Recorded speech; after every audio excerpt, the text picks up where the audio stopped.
Hello. Hi Hi. everyone, This is Yuyan. and this is Wanja. Yes, today we will show you our group assignment. The topic is community diversity, presentation assignment. Okay, so you're welcome. We'll do slide by slide, and we hope you enjoy our presentation. Yeah. Okay, so for me, I will start from our introduction. So we choose two school. The first one is Children's First High Start. Another one is University School. So I start from Children's First High Start. So the Children's First High Start is a center under the High Start program provided by the Johnson City Housing Authority. Is a comprehension program emphasize early childhood development and family support for low-income community areas. It is open to children aged 3 to 5 and their family who meet federal income standards and focus on providing education, health, nutrition, family support, and economy empowerment service. The next one is the center not only offers preschool program but also assists the family with basic needs, including food, housing, clothes, and unity bills and provides low-income home emergency assistance program to help their family alleviate the pressure of energy bills.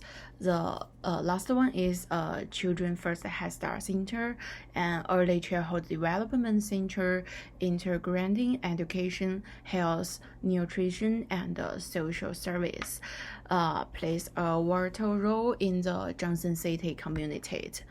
It not only helps children prepare for elementary school, but also strives to enhance the our health and stability for our family demonstration and the holistic nature and community impact of the Head Start program.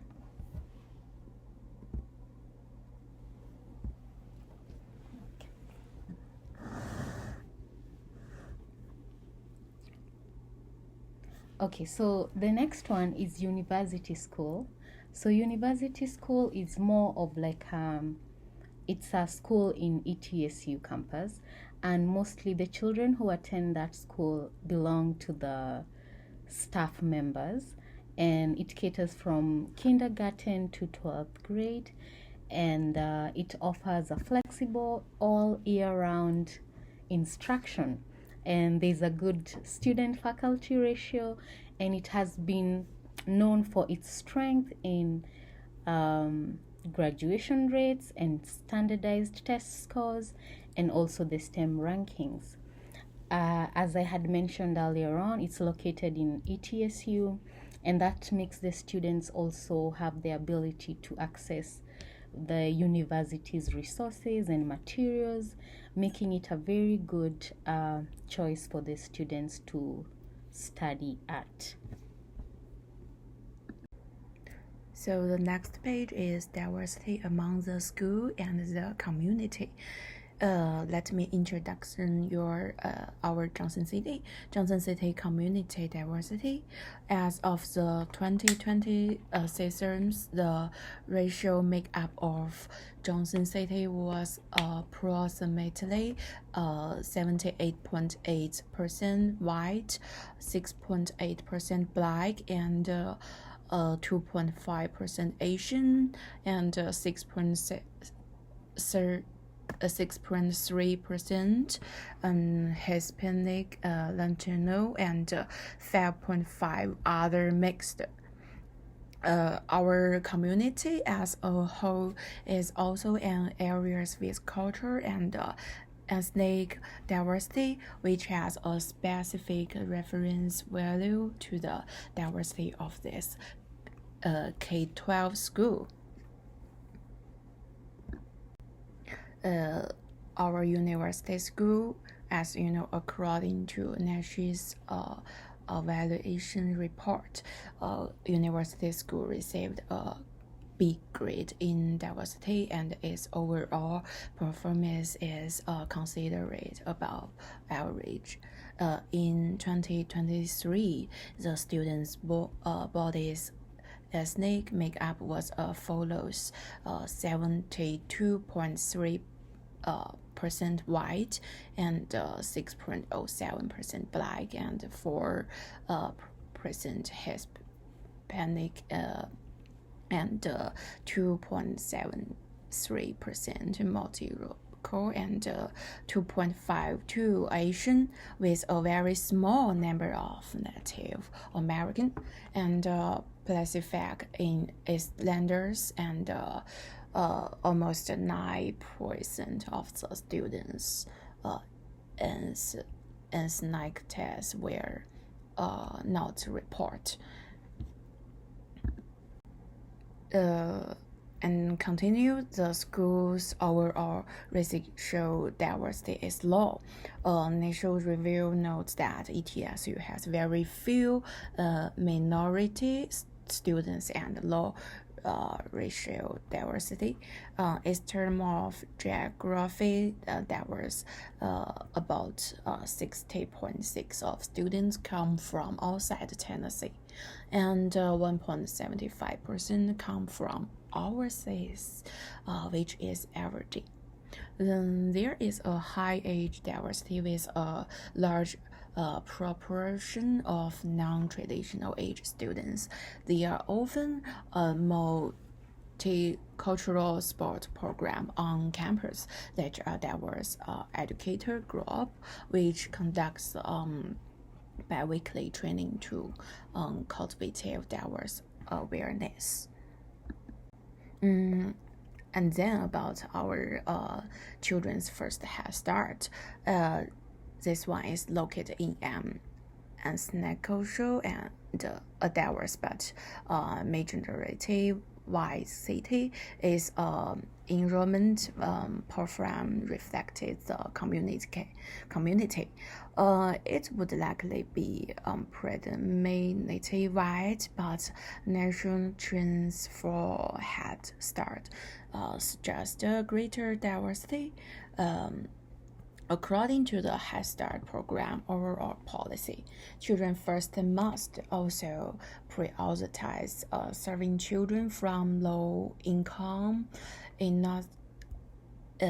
ethnic minority, language minority, disabled, foster care, and homeless backgrounds.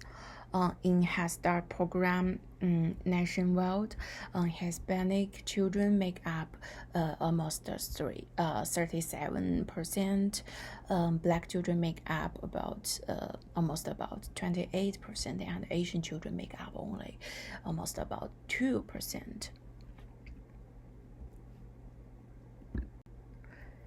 So we share the policy related to diverse.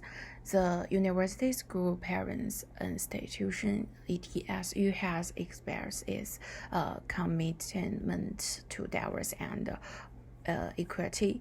ETSU established an equity and inclusion task force, whose goal is to engage faculty and students across the university in diverse efforts and develop accountability, mechanism.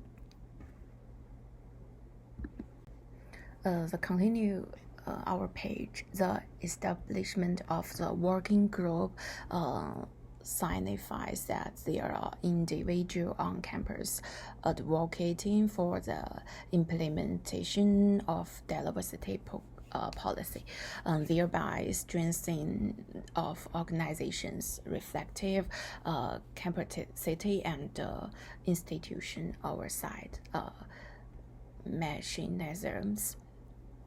Under certain external political pressure, policy expressions may become huge, weakening the power of public community and potential affecting faculty and students' sense of identity and belonging to multiculturalism. And continue the diversity.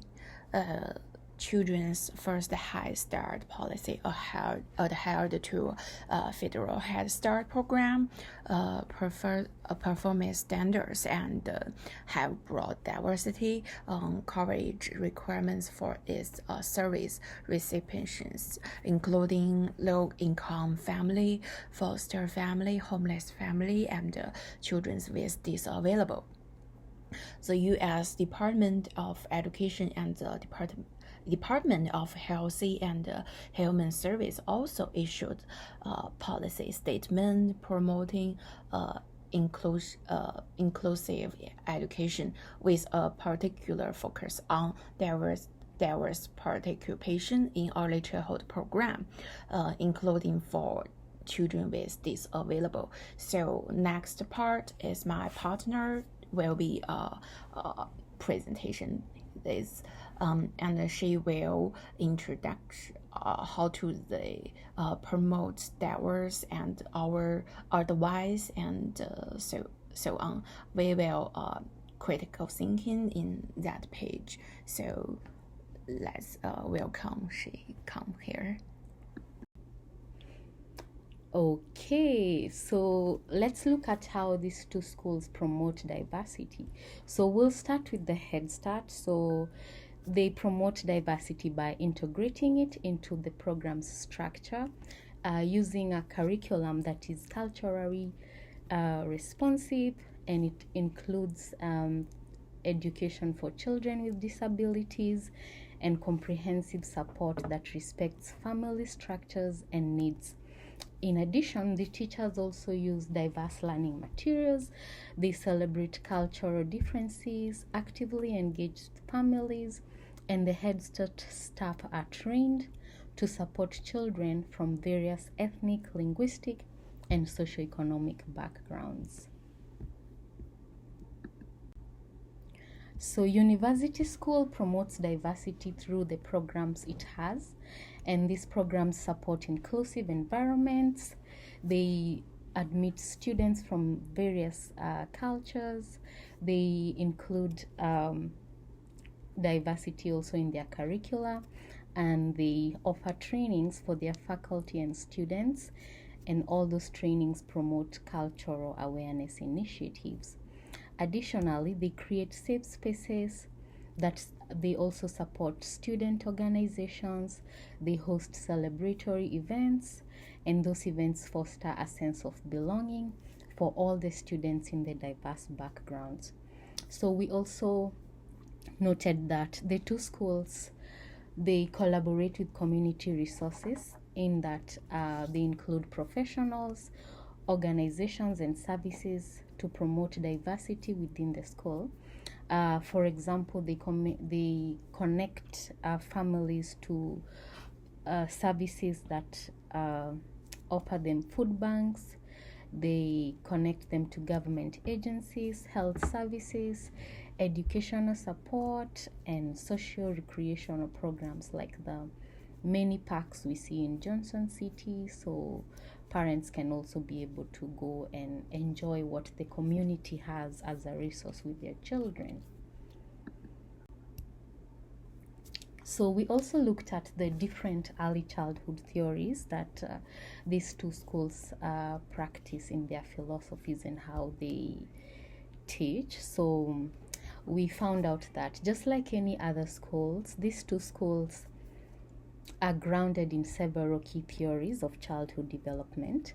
So Piaget's constructivism theory, which emphasizes hands-on activities and play for the children, is highly implemented in the system.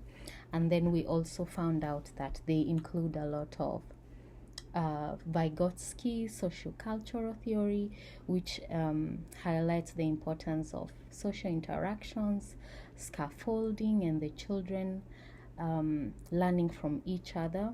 We also looked at Erickson's psychosocial theory that stresses social-emotional development throughout the 8 stages of growth. There was the Bandura's social learning theory, which involves learning through observation of others. And finally, Bronfenbrenner's ecological systems theory that indicates that children and the environment plays a very huge role in their learning and development. So anyone in the child's environment plays a very important role for them to learn and be who they are. And then we also talked about the anti-bias cultural competence. So in Head Start, the school involves nurturing each child's sense of identity, celebrating diversity, encouraging children to recognize and challenge unfairness. So by doing so, we can teach them as early as possible to stand up for themselves and stand up against bias, because at times we may think that children don't know what's happening, but they surprise us because they end up noticing these little things. And that's why the role of the teacher is really important, because in such scenarios it's the teacher who is able to facilitate that whole discussion in case it arises. And then they also integrate this in their classrooms by designing anti-bias curricula and learning environments. They offer staff professional development opportunities. They aim to create great relationships among the parents and families, which indeed fosters equitable learning experiences for all the children by recognizing that they are all unique and they have different needs and strengths. So cultural competency in the Head Start program also involves an inclusive environment that respects all the children and families despite of their diverse and linguistic backgrounds. And all this fosters the development of culturally appropriate materials, assessment, staff training, and collaboration with families. All these are ways and strategies to support children, whether in their home environment or in their school environment, all in the name of appreciating their different cultural practices. And then in the university school, because it's under the university, they utilize an anti-bias framework, ABF, that encompasses 4 domains, which is identity, diversity, justice, and action. So all these foster a deeper understanding to promote equity in the school. The primary goal of this initiative is to equip students with the skills to function effectively in these diverse societies that we are living in.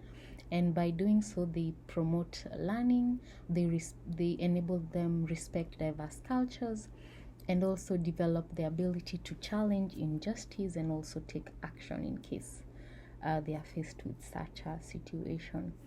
And then also the school and staff in university school and the students too, they learn to coexist effectively in a cross-cultural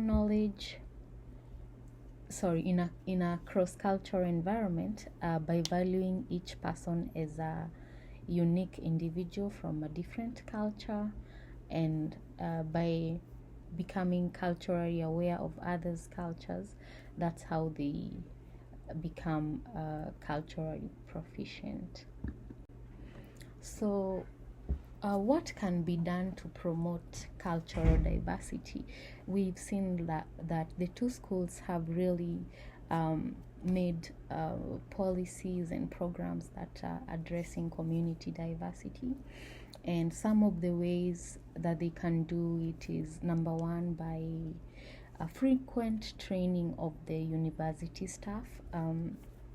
That way they are able to be reminded of the policies, of the expectations that they're supposed to have while dealing with all these children and families and among themselves from diverse cultures. So frequent training will be really helpful. And then another point would be recruit and retain diverse staff, so that we can see that in a school setup we have people from Africa, Asia, America, Germany, Japan, if possible, like just involving the different cultures in the schools. And then create space for identity expression.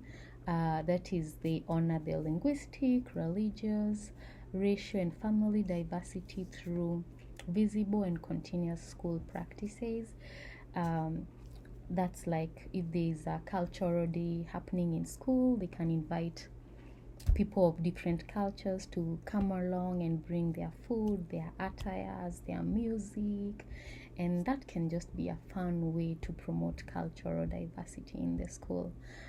We had talked about training the teachers, because it can enhance their understanding of diversity and enable them value and learn the expectations of families from all the cultures, because at the end of the day a lot is expected from the teacher, and what will be more helpful than a lot of professional development opportunities when they arise. Okay, and then additionally, the schools can invite families to share their stories and songs and recipes from their home cultures. We had mentioned that earlier on.